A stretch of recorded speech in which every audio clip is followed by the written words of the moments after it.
E aí, tudo bem? Espero que esteja tudo tranquilo aí com você e com a sua casa, porque hoje nós temos uma lista da série 5, um tanto quanto diferente de tudo aquilo que nós fizemos aqui. E eu peço a sua atenção para que você assista até o final e não perca nenhum dos nomes que nós vamos apresentar nessa oportunidade. O nome da nossa lista de hoje são 5 heróis da fé nada heróicos, ou pelo menos quase nada, alguns deles, e outros nada mesmo heróicos. São nomes reverenciados, respeitados, nomes que estão ligados a coisas muito importantes, mas que tiveram uma história bastante contraditória, bastante dúbia, e que nós precisamos esclarecer esses fatos. A fé não é cegueira e nem alienação. A fé não pode varrer para debaixo do tapete aqueles episódios com os quais a gente tem algum incômodo. E como esse canal é um canal independente, é um canal que produz o seu próprio conteúdo, nós temos a liberdade para falar abertamente sobre os temas em geral. E hoje eu quero apresentar para você essa lista. Outros nomes certamente poderiam estar nessa lista. Você pode até sugerir outros nomes nessa tônica, para quem sabe o segundo, terceiro, quarto episódio sobre essa lista. E é claro que dos 5 nomes que eu vou apresentar para você, eu não quero compará-los todos e dizer que todos foram iguais. Tem alguns nomes que foram politicamente incorretos, né? Que trouxeram malefícios mais do ponto de vista intelectual. Outros já trouxeram malefícios muito mais graves, sérios, com consequências muito terríveis do que as consequências intelectuais. Você está pronto aí para a nossa lista de 5 heróis nada heróicos ou quase nada heróicos?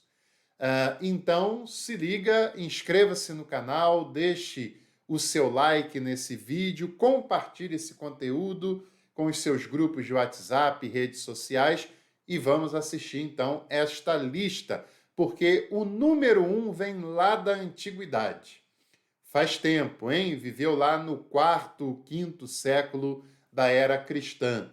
E o primeiro nome dessa lista de heróis da fé, no caso, quase nada heróicos, né? Foi Eusébio de Cesareia.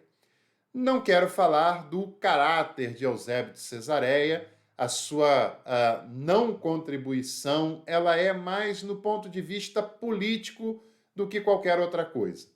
Teologicamente falando, Eusébio de Cesareia foi importante, deu contribuições interessantes, como, por exemplo, o principal livro dele, que é História Eclesiástica. Até hoje é publicado, vendido no Brasil, e que é uma leitura recomendável de alguém que viveu aquele período e que conta a história do cristianismo com detalhes até por volta do início do quarto século. Então é uma fonte historiográfica e eclesiológica também muito importante.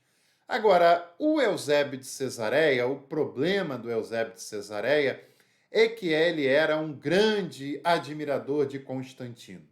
Isso fez com que, em alguns momentos, ele fosse um teólogo estatal, digamos assim, de um imperador que não era lá esse padrão todo de decência, de seriedade e muito menos de cristão. Muitas pessoas falam que Constantino tornou o cristianismo a religião oficial do império e se converteu ao cristianismo, mas não é verdade nenhuma coisa nem outra.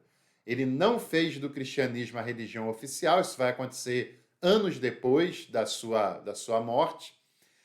O que ele fez foi deixar de perseguir os cristãos e ele não se converteu tão genuinamente ao cristianismo dessa maneira. Ele usou o cristianismo a seu favor, como muitos políticos em muitos momentos fizeram e ainda fazem isso, E provavelmente, se ele se converteu, ele foi batizado no leito de morte como ariano, até porque a causa ariana era muito próxima naquele tempo e naquele contexto. Foi o Constantino quem mandou a igreja readmitir Ário à comunhão e dar a Eucaristia para ele. Isso não aconteceu de fato, porque ele foi envenenado e morreu antes que isso acontecesse, mas o Constantino era muito amigo de outro Eusébio, o Eusébio de Nicomédia, que era admirador pessoal de Ário. No caso, o Eusébio de Cesareia meio que passava pano para o imperador Constantino. O Eusébio de Cesareia era meio que um teólogo chapa branca quando o assunto era o império e via Constantino como o grande benfeitor do cristianismo, aquele que trouxe benefícios que o cristianismo nunca tinha tido até então. Foi ele o assessor teológico no Concílio de Nicéia, que trabalhou lado a lado com Constantino, e foi ele também o responsável pela escrita de uma biografia muito entusiasmada do imperador Constantino.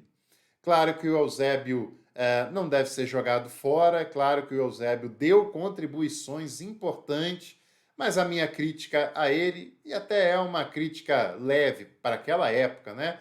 Porque para os líderes eclesiásticos que vendem os seus púlpitos e os seus rebanhos por favorecimento politiqueiro, de hoje a crítica é enfática.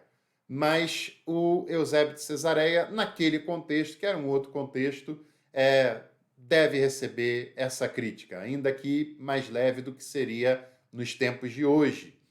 O segundo nome da nossa lista de heróis da fé não tão heróicos assim foi Anselmo da Cantuária. Da Idade Antiga, a gente vai para a Idade Medieval, mais especificamente ali entre o século X e XI. Por que o Anselmo da Cantuária merece essa crítica? Porque foi o Anselmo da Cantuária o responsável intelectual e teológico da ideia da morte de Jesus como morte expiatória, como morte substitutiva. E a partir de então, a igreja nunca, com exceções, é claro, mas institucionalmente, a igreja nunca mais conseguiu pensar na obra de Jesus de outra maneira que não como aquele que foi enviado por Deus porque ele tinha que morrer, e só morrendo, só derramando sangue, ele saciaria a vontade de Deus e perdoaria a humanidade.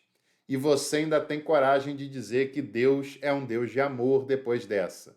E você ainda tem a coragem de dizer e de confiar num Deus que é capaz de matar o seu único filho só porque ele ficou ofendido moralmente com o pecado dos seres humanos. E ele é tão cheio de pudor, está tão distante da humanidade, que ele se ofende, não abre mão de que um preço seja pago. Ele não é capaz de perdoar e ele exige que o preço seja pago, e esse preço tem que ser por um inocente que nada tem a ver com a história e que é seu filho. Você entregaria o seu filho para supostamente pagar a pena de uma pessoa que não tem nada a ver com você? Não, né? Não. Por quê? Porque você tem juízo, porque você tem amor pelo seu filho.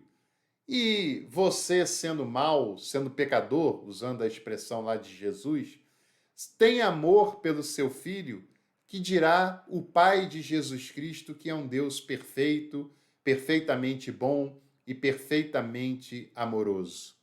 Jesus uma vez disse: qual de vocês é o pai que o filho pede um peixe e lhe dá um escorpião, ou o filho pede um pão e lhe dá uma pedra? E se vós, que sois maus, sabeis dar coisas boas aos vossos filhos, quanto mais o Pai não daria o Espírito a quem o pedisse?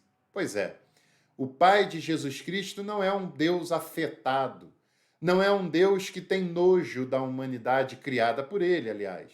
Não é um Deus sedento de sangue e que quer que o preço seja pago. Não. É um Deus de amor, de misericórdia, de aproximação com o ser humano. E foi Eusébio da Cantuária que disse que o pecado humano ofendeu Deus de tal maneira que ele exige que um preço seja pago para lhe satisfazer. Como o ser humano não é capaz de pagar, é Jesus quem paga esse preço, e o preço é a morte na cruz. Jesus foi um executado por um sistema político e religioso. E quando a gente acha que essa era a vontade de Deus, primeiro, a gente não conhece o caráter amoroso do Deus que Jesus revela. E segundo, a gente esvazia o engajamento que o discipulado exige de nós, fazendo de Jesus apenas um ídolo, quase impossível de ser seguido. Agora a lista vai engrossar o caldo, hein? A coisa vai ficar ainda mais séria. E o terceiro nome é até difícil de colocá-lo, mas ele deve ser colocado sim, que foi Martinho Lutero. Martinho Lutero foi uma pessoa bastante controvertida. Viveu, claro, no início do período moderno, responsável pela primeira e a maior das reformas religiosas na Europa, uma pessoa intelectualmente muito importante, teologicamente contribuiu imensamente. Sua obra deve ser lida, pesquisada, não só por protestantes, mas também por católicos. Foi um grande pensador e deu contribuições importantes, fez questionamentos muito sérios e relevantes, porém, alguns episódios atribuídos à vida de Lutero foram lamentáveis, né? Por exemplo, as suas críticas aos judeus foi posteriormente usado pelo nazismo para justificar a perseguição aos judeus. Claro que foi usado anacronicamente, foi usado de modo tendencioso, evidentemente, mas também não se pode negar que havia comentários antissemitas na obra de Lutero e que foram comentários utilizados com maldade por quem achou base nisso. Outra coisa também terrível na biografia de Lutero, e esse é a principal crítica, sem abrir mão da anterior, que também é séria, mas era um outro contexto e essa é outra realidade terrível. Lutero começa a pregar a liberdade, começa a pregar os seus ensinamentos, sacerdócio universal, o valor do indivíduo, etc. E os camponeses começam a aplicar essa pregação às suas realidades.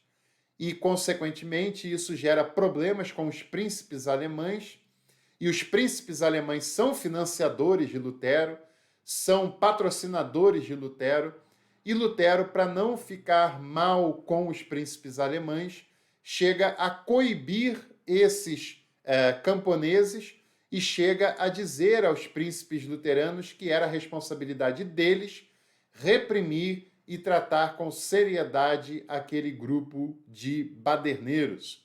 E o resultado daquilo é que os príncipes reprimiram e mataram milhares e milhares de camponeses. Cerca de 100 mil camponeses foram mortos na Alemanha, também, não só, mas também em consequência da pregação desastrosa de Martim Lutero, e os camponeses que sobraram viram Lutero como um falso profeta a partir de então. E vale também a gente lembrar que todos esses reformadores, principalmente da primeira geração, não se opuseram às perseguições que os anabatistas estavam sofrendo em vários territórios, sendo mortos aos montes por afogamento por causa da ideia do batismo em idade adulta, e estima-se que tenha morrido nessa época mais anabatistas do que cristãos no segundo e terceiro século da era cristã, a era das perseguições. Até porque os números que muitos falam de mortos no segundo século, terceiro século, é um número bastante inflacionado. Morreram cristãos, sim, foram perseguidos, sim, mas num número bem mais modesto do que muitas vezes nos é passado, né? Antes de eu passar para os dois últimos nomes dessa lista, e são nomes que a coisa fica pior ainda, eu quero convidar você a se inscrever no canal. Como assim? Você vem aqui, assiste os vídeos e pode assistir, você é bem-vindo, bem-vinda, só não pode deixar de se inscrever no canal, né? Você se inscrevendo no canal, curtindo o vídeo, você está indicando para o YouTube que esse canal, que esse trabalho vale a pena, e isso faz com que a gente tenha melhores condições para fazer mais e melhor para o seu benefício, para o benefício de quem nos assiste. E quem sabe você também não se torne membro desse canal. O pacote café completo, você paga só R$ 29,99 por mês e tem acesso a aulas exclusivas e inéditas de teologia toda semana com os melhores professores de teologia que a gente pode reunir num curso. Não perca tempo e venha fazer parte disso. O quarto nome dessa lista de heróis da fé, nesse caso, nada heróicos, é Jonathan Edwards. Jonathan Edwards, um puritano, moralista, responsável pelos grandes avivamentos, um deles, né, um desses responsáveis, e é claro que os grandes avivamentos tiveram contribuições, tiveram episódios muito interessantes. Claro que a história dos avivamentos tem muito o que contribuir e o que nos ensinar, sem dúvida nenhuma, mas Jonathan Edwards não deveria estar na nossa lista de heróis da fé. Aliás, tem aquele livrinho bem limitadozinho, né, bem hagiográfico, sem muitos critérios históricos, de uma lista de heróis da fé, e o Jonathan Edwards está lá. É uma lista de heróis da fé de uma única linha, de puritanos, de moralistas na maior parte do tempo, né? E o Jonathan Edwards foi o responsável pelo terrível sermão Pecadores nas Mãos de um Deus Irado, que a mente moralista enaltece, porque o teor desse sermão foi moralista, foi dizendo que Deus castiga, que Deus pune, que quem não faz a obra de Deus com zelo será punido e castigado por Deus, vai para o inferno. E o texto diz que, a história diz, que as pessoas ficaram com tanto pavor que elas se agarravam aos bancos e às colunas da igreja com medo de ir para o inferno, naquele exato momento em que o Jonathan Edwards falava sobre os pecadores nas mãos de um Deus irado. Que tem um vídeo aqui no canal falando especificamente sobre esse sermão.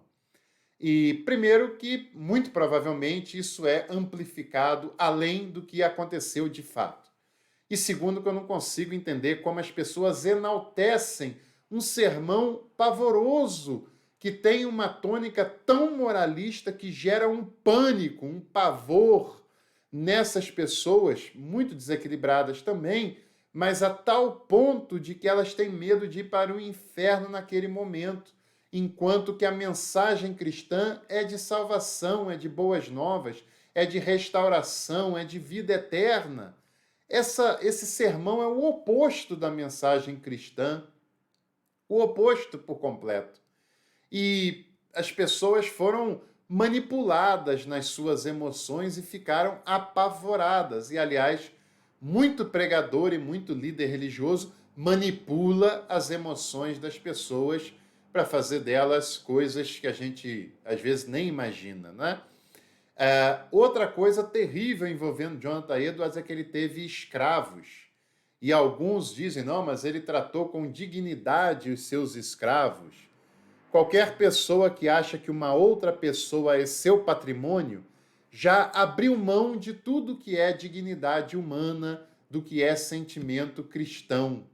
Não existe alguém que trata com dignidade um escravo, porque se alguém faz ou mantém uma pessoa em situação análoga à escravidão ou em escravidão, ela está depredando tudo que diz respeito à dignidade e à humanidade. E é inaceitável para um cristão aceitar uma situação como essa. O quinto nome dessa lista de heróis nada heróicos é de Charles Parham, um dos pais do movimento pentecostal.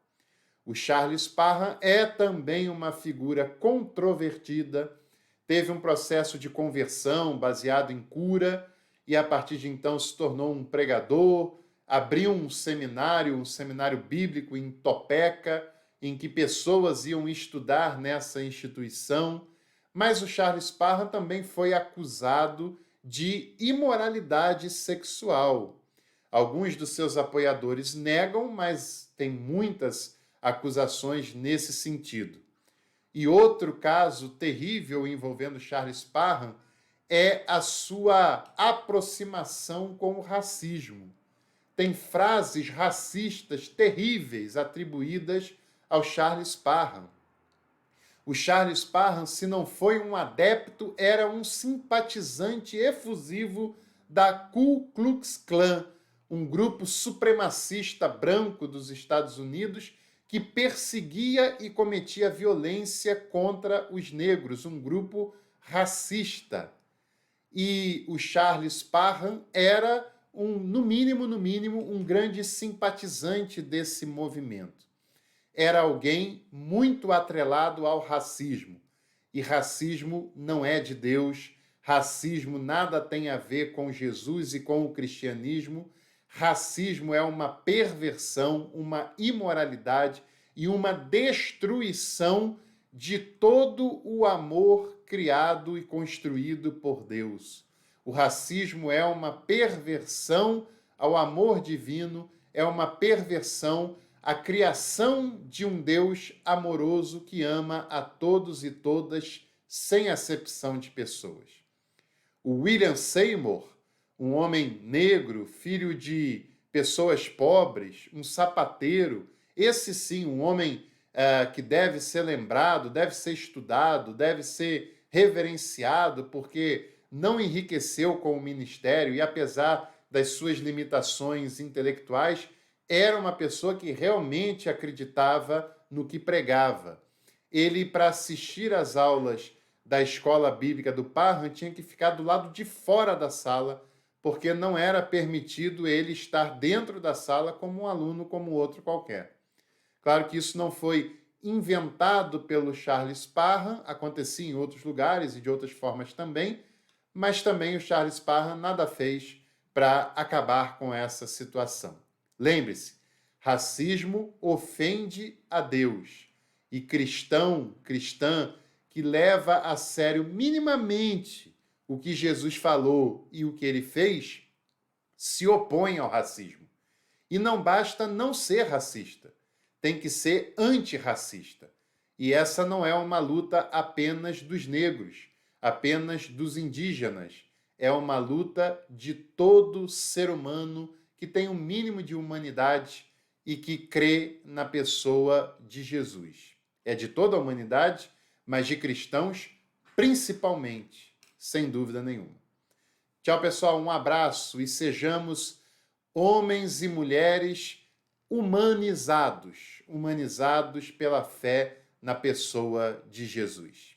Tchau e até o próximo.